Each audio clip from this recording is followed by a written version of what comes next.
അവിടുന്ന് ഹൃദയം തകർന്നവരെ സൗഖ്യപ്പെടുത്തുകയും അവരുടെ മുറിവുകളെ വെച്ചുകെട്ടുകയും ചെയ്യുന്നു. സങ്കീർത്തനം 147:3. മുറിവനുഭവങ്ങൾ ഏറെയുള്ള ജീവിതാനുഭവങ്ങൾ നമുക്കുണ്ടല്ലോ.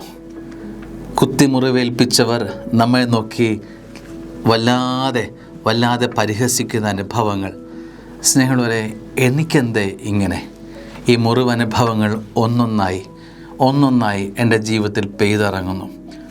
അത് എനിക്ക് മാത്രമെന്തേ ഈ മുറിവനുഭവങ്ങൾ? ഈ വേദനയോടെ ജീവിക്കുന്നവരുണ്ടാവാം. സ്നേഹമുള്ളവരെ, അവിടുന്ന് ഹൃദയം തകർന്നവരെ സൗഖ്യപ്പെടുത്തും.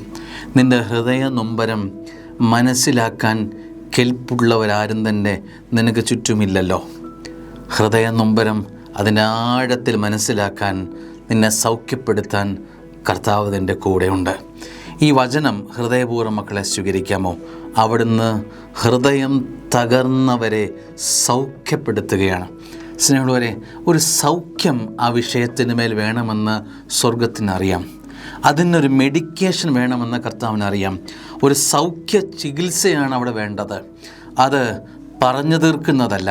പിന്നെയോ നല്ല പരിചരണം, നല്ല മെഡിക്കേഷൻ, ആവശ്യമായ കരുതൽ, അത് മരുന്നും സ്നേഹവും ഒക്കെ ചാലിച്ച് ഈ സ്നേഹം കൊണ്ട് എന്നെ പൊതിഞ്ഞെന്നെ സൗഖ്യപ്പെടുത്തുകയാണ്. സ്നേഹമുള്ളവരെ, ഹൃദയം തകർന്ന അനുഭവത്തിലാണെങ്കിൽ ഈ സൗഖ്യത്തിന് വേണ്ടി ദാഹത്തോടെ പ്രാർത്ഥിക്കാം. സങ്കീർത്തകൻ്റെ ഒരു ബലമുണ്ട്.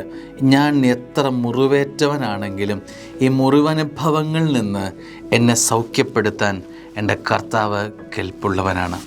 ആമേൻ.